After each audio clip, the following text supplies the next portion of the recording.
బంగ్లాదేశ్ మాజీ ప్రధాని షేక్ హసీనా సంచలన కామెంట్స్ చేశారు. తన ప్రభుత్వం కూలిపోవటానికి అమెరికాయే కారణమని ఆరోపించారు.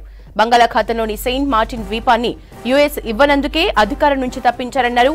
బంగ్లాదేశ్లో అల్లర్లు పెరగకుండా ఉండటానికే తాను ప్రధానిగా తప్పుకున్నట్లు చెప్పారు షేక్ హసీనా.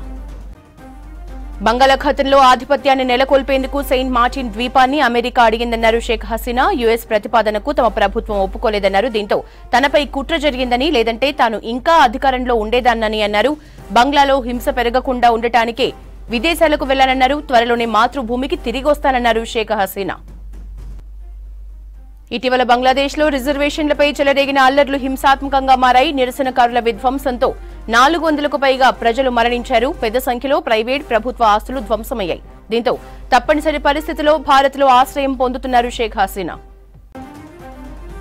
బంగ్లాదేశ్ మాజీ ప్రధాని షేక్ హసీనా సంచలన కామెంట్స్ చేశారు. తన ప్రభుత్వం కూలిపోవటానికి అమెరికానే కారణమని ఆరోపించారు. బంగాళాఖాతంలోని సెయింట్ మార్టిన్ ద్వీపాన్ని యుఎస్ ఇవ్వనందుకే అధికారం నుంచి తప్పించారన్నారు. బంగ్లాదేశ్లో అల్లర్లు పెరగకుండా ఉండటానికే తాను ప్రధానిగా తప్పుకున్నట్లు చెప్పారు షేక్ హసీనా. బంగాళాఖాతంలో ఆధిపత్యాన్ని నెలకొల్పేందుకు సెయింట్ మార్టిన్ ద్వీపాన్ని అమెరికా అడిగిందన్నారు షేక్ హసీనా.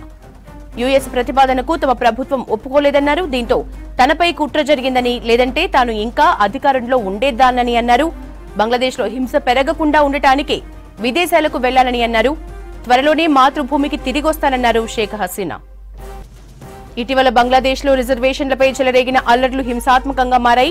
నిరసనకారుల విధ్వంసంతో 400కు పైగా ప్రజలు మరణించారు. పెద్ద సంఖ్యలో ప్రైవేట్, ప్రభుత్వ ఆస్తులు ధ్వంసమయ్యాయి.